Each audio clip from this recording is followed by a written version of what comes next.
Thank you very much. Thank you. Well, thank you, President Powers, Provost Fenves, deans, members of the faculty, family and friends, and most importantly, the class of 2014. It is indeed an honor for me to be here tonight. It's been almost 37 years to the day that I graduated from UT. I remember a lot of things about that day. I remember I had a throbbing headache from a party the night before.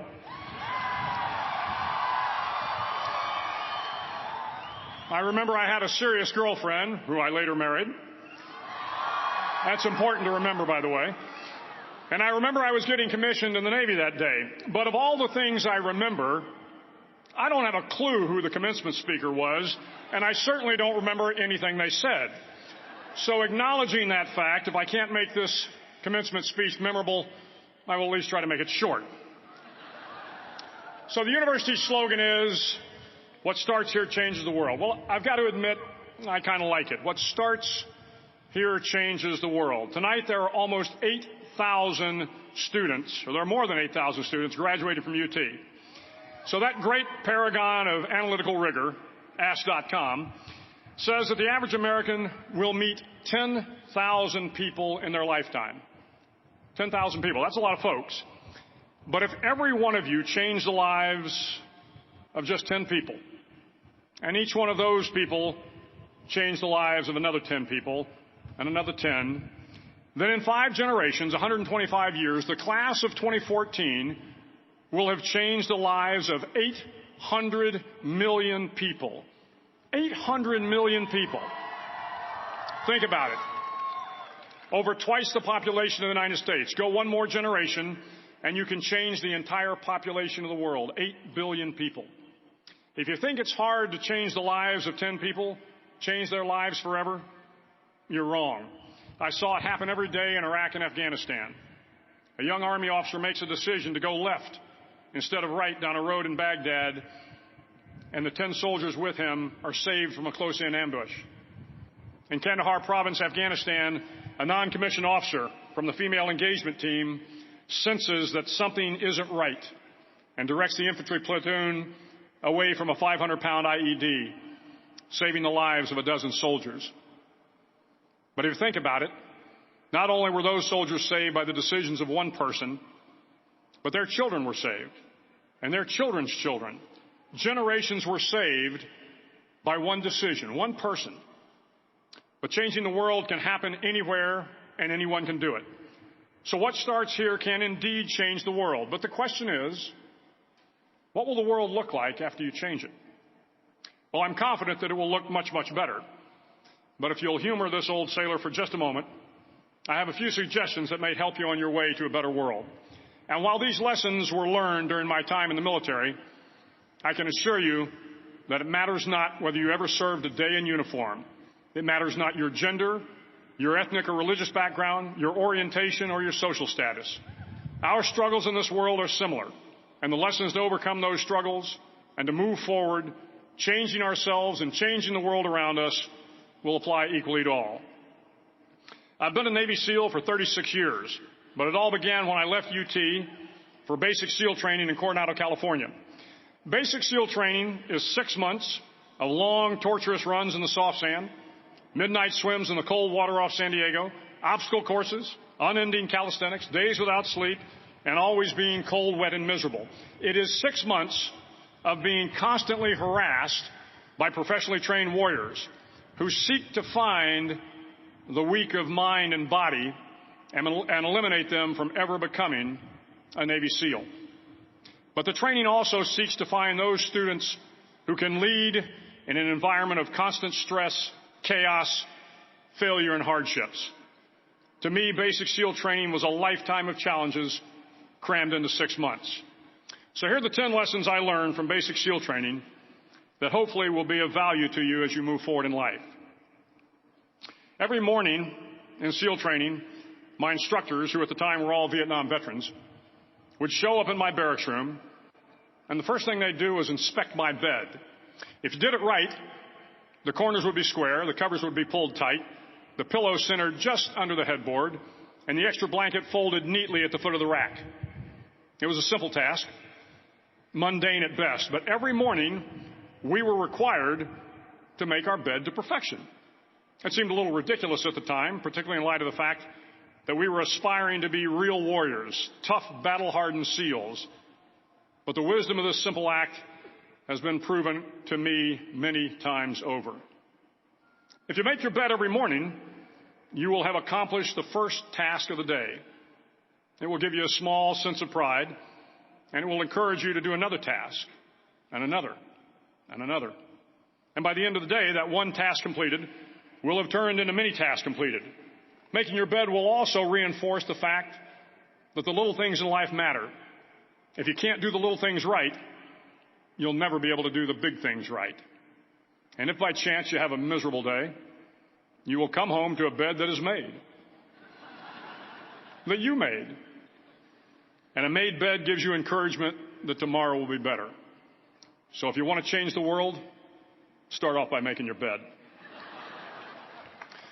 During SEAL training, the students are all broken down into boat crews. Each crew is 7 students, 3 on each side of a small rubber boat, and 1 coxswain to help guide the dinghy. Every day your boat crew forms up on the beach and is instructed to get through the surf zone and paddle several miles down the coast. In the winter, the surf off San Diego can get to be 8 to 10 feet high, and it is exceedingly difficult to paddle through the plunging surf unless everyone digs in. Every paddle must be synchronized to the stroke count of the coxswain. Everyone must exert equal effort, or the boat will turn against the wave and be unceremoniously dumped back on the beach. For the boat to make it to its destination, everyone must paddle. You can't change the world alone. You will need some help. And to truly get from your starting point to your destination takes friends, colleagues, the goodwill of strangers, and a strong coxswain to guide you. If you want to change the world, find someone to help you paddle. Over a few weeks of difficult training, my SEAL class, which started with 150 men, was down to just 42. There were now 6 boat crews of 7 men each. I was in the boat with the tall guys, but the best boat crew we had was made up of the little guys, the Munchkin crew, we called them. No one was over 5'5". The Munchkin boat crew had 1 American Indian, 1 African American, 1 Polish American, 1 Greek American, 1 Italian American, and 2 tough kids from the Midwest. They out-paddled, outran, and outswam all the other boat crews. The big men in the other boat crews would always make good-natured fun of the tiny little flippers the Munchkins put on their tiny little feet prior to every swim. But somehow these little guys from every corner of the nation and the world always had the last laugh, swimming faster than everyone and reaching the shore long before the rest of us. SEAL training was a great equalizer. Nothing mattered but your will to succeed, not your color, not your ethnic background, not your education, not your social status. If you want to change the world, measure a person by the size of their heart, not by the size of their flippers. Several times a week, the instructors would line up the class and do a uniform inspection. It was exceptionally thorough. Your hat had to be perfectly starched, your uniform immaculately pressed, your belt buckle shiny and void of any smudges. But it seemed that no matter how much effort you put into starching your hat or pressing your uniform or polishing your belt buckle, it just wasn't good enough. The instructors would find something wrong. For failing the uniform inspection, the student had to run, fully clothed, into the surf zone, then wet from head to toe, roll around on the beach until every part of your body was covered with sand.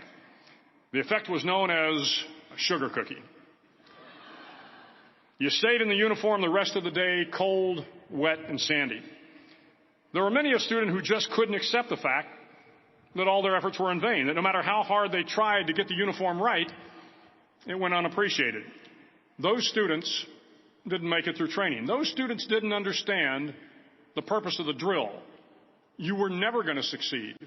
You were never going to have a perfect uniform. The instructors weren't going to allow it.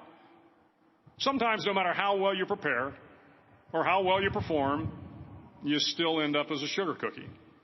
It's just the way life is sometimes. If you want to change the world, get over being a sugar cookie and keep moving forward. Every day during training, you were challenged with multiple physical events: long runs, long swims, obstacle courses, hours of calisthenics, something designed to test your mettle. Every event had standards, times you had to meet. If you failed to meet those times, those standards, your name was posted on a list, and at the end of the day, those on the list were invited to a circus. A circus was 2 hours of additional calisthenics, designed to wear you down, to break your spirit, to force you to quit. No one wanted a circus. A circus meant that for that day, you didn't measure up.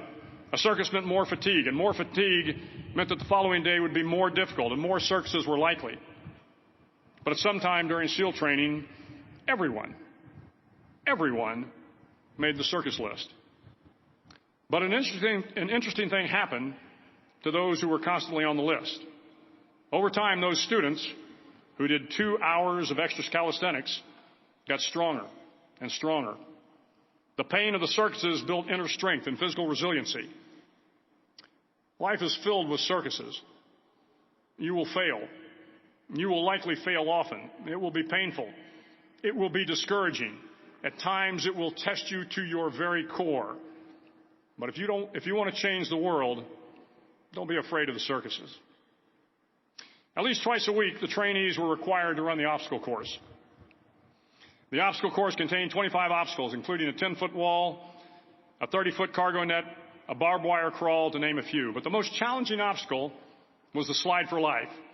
It had a 3-level, 30-foot tower at one end and a 1-level tower at the other. In between was a 200-foot long rope. You had to climb the 3-tiered tower, and once at the top, you grabbed the rope, swung underneath the rope, and pulled yourself hand over hand until you got to the other end. The record for the obstacle course had stood for years when my class began in 1977. The record seemed unbeatable until one day a student decided to go down the slide for life head first. Instead of swinging his body underneath the rope and inching his way down, he bravely mounted the top of the rope and thrust himself forward. It was a dangerous move, seemingly foolish and fraught with risk. Failure could mean injury and being dropped from the course. Without hesitation, the student slid down the rope perilously fast. Instead of several minutes, it only took him half that time. And by the end of the course, he had broken the record. If you want to change the world, sometimes you have to slide down the obstacles head first. During the land warfare phase of training, the students are flown out to San Clemente Island, which lies off the coast of San Diego. The waters off San Clemente are a breeding ground for the great white sharks. To pass SEAL training, there are a series of long swims that must be completed. One is the night swim. Before the swim, the instructors joyfully brief the students on all the species of sharks that inhabit the waters off San Clemente. They assure you, however, that no student has ever been eaten by a shark, at least not that they can remember. But you are also taught that if a shark begins to circle your position, stand your ground. Do not swim away. Do not act afraid. And if the shark, hungry for a midnight snack, darts towards you, then summons up all your strength and punch him in the snout, and he will turn and swim away. There are a lot of sharks in the world. If you hope to complete the swim, you will have to deal with them.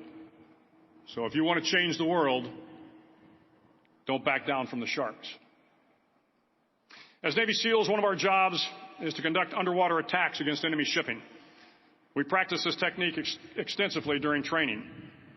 The ship attack mission is where a pair of SEAL divers is dropped off outside an enemy harbor and then swims well over 2 miles underwater, using nothing but a depth gauge and a compass to get to the target.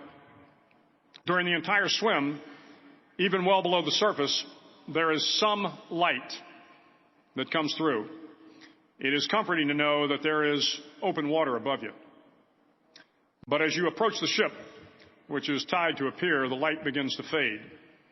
The steel structure of the ship blocks the moonlight. It blocks the surrounding street lamps. It blocks all ambient light. To be successful in your mission, you have to swim under the ship and find the keel, the center line, and the deepest part of the ship. This is your objective. But the keel is also the darkest part of the ship, where you cannot see your hand in front of your face, where the noise from the ship's machinery is deafening, and where it gets to be easily disoriented, and you can fail. Every SEAL knows that under the keel, at that darkest moment of the mission, is a time when you need to be calm, when you must be calm, when you must be composed, when all your tactical skills, your physical power, and your inner strength must be brought to bear. If you want to change the world, you must be your very best in the darkest moments. The 9th week of training is referred to as Hell Week. It is 6 days of no sleep, constant physical and mental harassment, and one special day at the Mud Flats. The Mud Flats are an area between San Diego and Tijuana where the water runs off and creates the Tijuana Sloughs, a swampy patch of terrain where the mud will engulf you. It is on Wednesday of Hell Week that you paddle down to the Mud Flats and spend the next 15 hours trying to survive this freezing cold, the howling wind, and the incessant pressure to quit from the instructors. As the sun began to set that Wednesday evening, my training class, having committed some egregious infraction of the rules, was ordered into the mud. The mud consumed each man till there was nothing visible but our heads. The instructors told us we could leave the mud if only 5 men would quit. Only 5 men, just 5 men, and we could get out of the oppressive cold. Looking around the mud flat, it was apparent that some students were about to give up. It was still over 8 hours till the sun came up. 8 more hours of bone-chilling cold. The chattering teeth and the shivering moans of the trainees were so loud, it was hard to hear anything. And then one voice began to echo through the night. One voice raised in song. The song was terribly out of tune, but sung with great enthusiasm. One voice became 2, and 2 became 3, and before long, everyone in the class was singing. The instructors threatened us with more time in the mud if we kept up the singing, but the singing persisted. And somehow the mud seemed a little warmer, and the wind a little tamer, and the dawn not so far away. If I have learned anything in my time traveling the world, it is the power of hope. The power of one person, a Washington, a Lincoln, King, Mandela, and even a young girl from Pakistan, Malala. One person can change the world by giving people hope. So if you want to change the world, start singing when you're up to your neck in mud. Finally, in SEAL training, there's a bell.